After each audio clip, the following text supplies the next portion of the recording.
जय हिंद दोस्तों, मैं राजमोहन यादव अपने YouTube चैनल राज सर ऑफिशियल पर आपका स्वागत करता हूं। जैसे कि दोस्तों आपको पता है कि मेरा इस समय चल रहा था टॉपिक कैलेंडर, जिसमें कैलेंडर में मैंने कल एक वीडियो आपको दी थी जिसके कुछ एक इम्पोर्टेंट तथ्य थे जो मैंने आपसे कहा कि ये लोग आप इन पे अपने ध्यान में रखेंगे और इनको याद रखेंगे। ठीक है, तो आज उसी को मैं आगे बढ़ाते हुए उसके आगे जो कुछ एक और महत्वपूर्ण चीज़ें जो मैंने कहा था कि जो आपको याद रखनी है, उन महत्वपूर्ण चीज़ों के बारे में आपसे मैं बात करूंगा। ओड डेज के बारे में मैंने आपको बताया था कल, जो रिवीजन अगर मैं कल वाले को रिवाइज कराऊं तो ओड डेज क्या होते हैं, ठीक है। और ओड डेज के बारे में मैंने बताया था, लीप ईयर के बारे में बताया था, साधारण ईयर बताया था। साधारण ईयर वो साल होती है जो 4 से विभाजित नहीं होती है, उसे हम साधारण साल कहते हैं या उसको ऑर्डिनरी ईयर कहते हैं। ठीक है, लीप ईयर वो साल होती है, वो ईयर होती है जो 4 से विभाजित हो जाती है, उसको हम लीप ईयर कहते हैं। लीप ईयर में 2 ऑड डेज होते हैं और साधारण ईयर में 1 ऑड डेज होता है। ठीक है, ये चीज़ें मैंने आपको कल याद रखने के लिए कहा था। अब आज ओड डेज के आगे चलते हैं। ठीक है, सेंचुरी ईयर की आज मैं बात करूंगा। सेंचुरी मतलब शताब्दी, जिसमें 100 साल की बात करता हूं। ठीक है, odd days in century year, 100 साल में जैसे 100, 200, 300, 400, इसमें कितने साल मतलब ओड डेज होते हैं, तो 100 ईयर। ठीक है, इसमें 76 साधारण वर्ष होते हैं। ठीक है, प्लस 24 इसमें लीप ईयर होते हैं। ठीक है, 76 साधारण वर्ष होते हैं और 24 लीप ईयर होते हैं। ठीक है, अब 76 जब साधारण वर्ष हुए तो एक साधारण वर्ष में 1 ओड डेज होता है, तो 76 में कितने हो गए 76।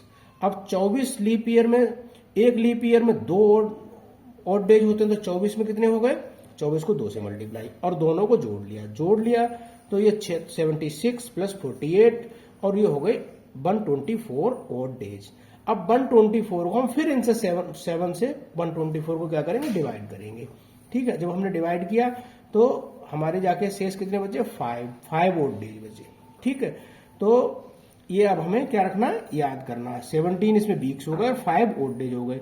अब 100 साल पर ओड डेज कितने हुए, 5। तो 200 साल पर ओड डेज कितने हुए, 5 गुणा 2 10।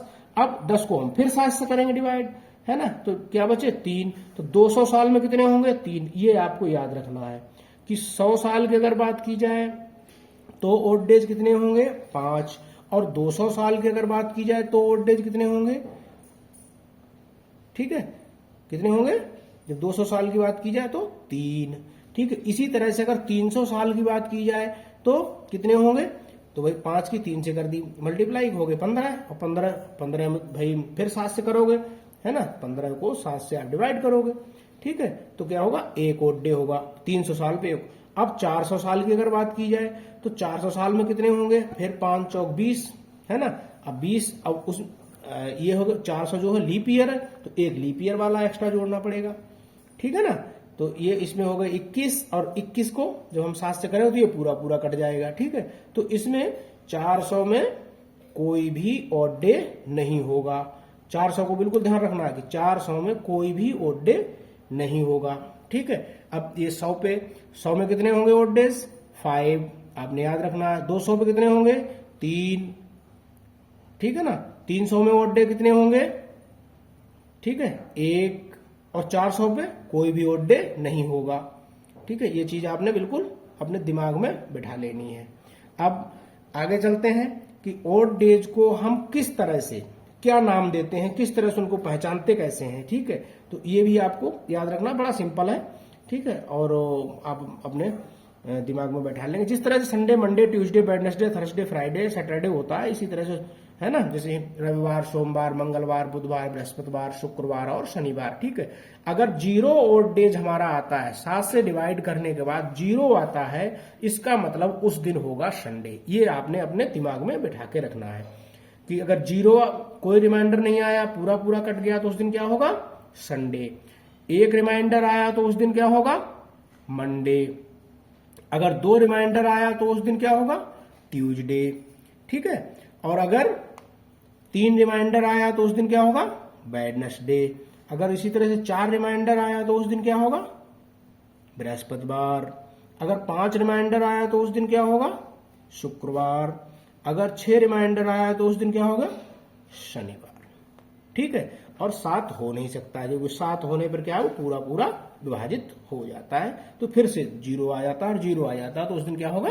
रविवार। ये चीज आपने अपने बिल्कुल जहन में अच्छी तरीके से इसको क्या करना है? बिठा लेना है। ठीक है, इसको अपने जहन में बहुत अच्छे तरीके से बिठा लेना है। ठीक है, मैंने रिवाइज भी करवा दिया और यहां तक आपको। अब चलते हैं हम किस पे?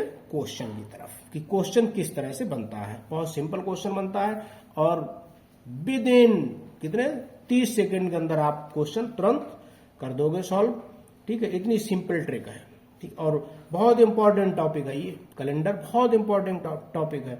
हर एक कॉम्पिटिटिव एग्जाम में कैलेंडर से क्वेश्चन बनता ही बनता है।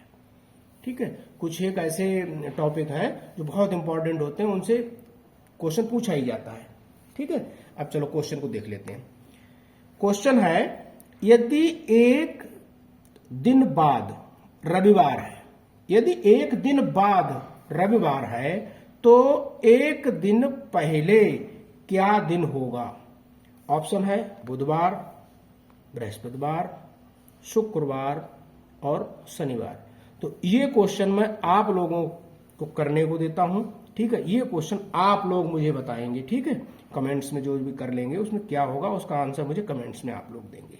ठीक है, ये मैं क्वेश्चन आपको जब पहले आप लोगों को कमेंट्स देखूंगा, इसके बाद मैं इस क्वेश्चन को सॉल्व करवाऊंगा। ठीक है, क्वेश्चन आप एक बार फिर से, अगर कोई दिक्कत है, किसी को कहीं लिखाई में समझ में नहीं आ रहा है क्या लिखा हुआ है, तो मैं वो आपको बता देता हूं कि यदि एक दिन बाद रविवार है, एक दिन बाद रविवार है तो एक दिन पहले क्या दिन होगा? ठीक है दोस्तों, तो ये आपने मुझे कमेंट्स करके बताना है। अब दूसरा क्वेश्चन है कि यदि 27 मार्च 2011 को रविवार था तो 27 जून 2012 को कौन सा दिन होगा? इस तरह के क्वेश्चन दोस्तों पूछता है एग्जामिनर। ठीक है, तो चलो हम इस क्वेश्चन को करते हैं। ऑप्शन में है सोमवार, बुधवार, शुक्रवार या रविवार। चलो ठीक है, अब हम बात करते हैं 27 मार्च 2011 और इधर 27 जून 2012। ठीक, अब मार्च से और पहले जून, मार्च से जून के बीच में कितने दिन होते हैं, हम पहले वो दिन काउंट कर लेते हैं। ठीक है, अब 27 मार्च, मार्च की अगर हम बात करें तो मार्च के अंदर 4 दिन बचे। ठीक, इसके बाद अप्रैल में 30 दिन होते हैं, इसके बाद मई में 31 दिन होते हैं, और इसके बाद जून में 27 जून की बात हुई तो 27, सबको हमने जोड़ लिया, दिन हो गए कितने? 92।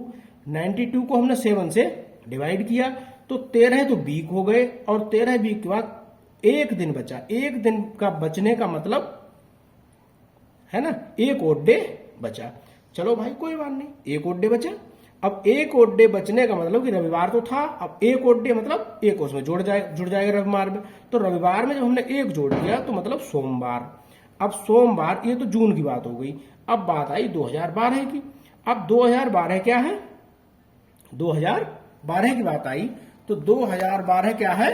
ये है एक 2012 एक लीप ईयर है। ठीक, लीप ईयर है, और आपको पता है कि लीप ईयर में कितने ओड डेज होते हैं, मैंने पहले ही बता दिया, लीप ईयर में होते हैं 2 ओड डेज। ठीक, अब सोमवार तक तो बात पहुंच गई थी, +2 मतलब सोमवार में 2 दिन और जोड़ दो, तो सोमवार में 2 दिन जोड़ो, सोमवार, मंगलवार और बुधवार। ठीक है, तो आंसर हमारा क्या होगा? बुधवार।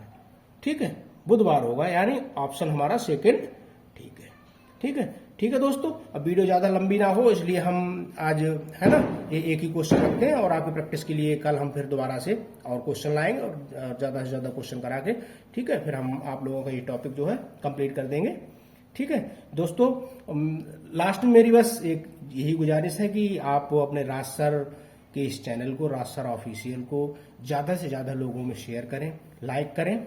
ठीक है, और ज्यादा से ज्यादा जो लोग जिनके संपर्क हैं, जो गांवों में लोग रह रहे हैं, ठीक है, उनको शेयर करें और उनको बताएं कि राज सर ऑफिशियल को सर्च करें, और सर्च करके उसको सब्सक्राइब करें। उस पर जो भी इम्पोर्टेंट टॉपिक हैं, जो यूपी उत्तर प्रदेश पुलिस में आते हैं, ठीक है। रेलवे पुलिस के में आते हैं, CGL में आते हैं, CHSL में आते हैं, MTS में आते हैं, ठीक है। जो एग्जाम है उनमें आते हैं, तो वो देखें। अगर कुछ नहीं समझ में आता तो प्लीज़ मुझे कमेंट्स करें, मैं सुधारने की कोशिश करूंगा और सिंपल लैंग्वेज में आप लोगों को समझाने की कोशिश करूंगा। ठीक है दोस्तों, ओके, जय हिंद, थैंक यू।